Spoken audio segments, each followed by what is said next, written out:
बहुत समय पहले की बात है। एक राजा था, राजा वीरेंद्र। उसका राज्य बहुत समृद्ध था, लेकिन फिर भी राजा के मन में शांति नहीं थी। उसके पास सोना, महल, नौकर चाकर सब कुछ था, पर सुकून नहीं। एक दिन उसने निश्चय किया कि वो अपने राज्य का भ्रमण करेगा और देखेगा कि लोग कैसे जी रहे हैं। वह साधारण वेश में अपने सैनिकों के बिना अकेले ही निकल पड़ा। कई दिनों तक घूमते हुए वह एक छोटे से गांव सुखपुर पहुंचा। गांव छोटा था, लेकिन बहुत सुंदर। मिट्टी की खुशबू, खेतों की हरियाली और लोगों के चेहरों पर मुस्कान थी। राजा ने एक किसान से पूछा, भाई, क्या तुम्हें अपने जीवन में कभी कठिनाई नहीं होती?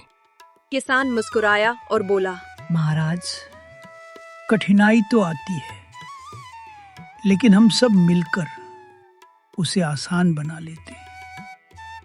हमारे पास धन नहीं, पर दिलों में अपनापन है। यही हमारी दौलत है। राजा को उस किसान का उत्तर बहुत अच्छा लगा। उसने देखा कि गांव वाले सुबह से शाम तक मेहनत करते हैं, फिर भी उनके चेहरे पर थकान नहीं, बल्कि संतोष होता है।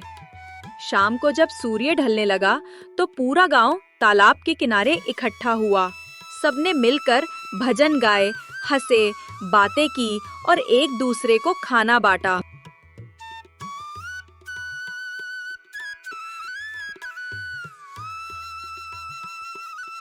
राजा ने सोचा, मैंने तो कभी अपने महल में ऐसा सुख नहीं देखा। ये लोग सादगी में भी इतना खुश कैसे हैं? अगले दिन राजा ने गांव के सरपंच को बुलाया और बोला, तुम लोगों के पास धन नहीं, लेकिन दिलों में सुख भरा है।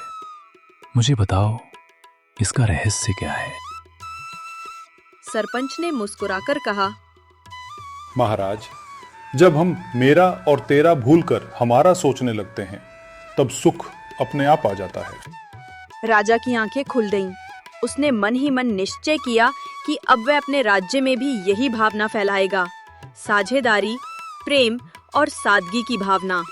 राजा लौट आया और उसने अपने महल का नाम ही बदल दिया, सुख महल, और उस गांव सुखपुर को पूरे राज्य का आदर्श बना दिया।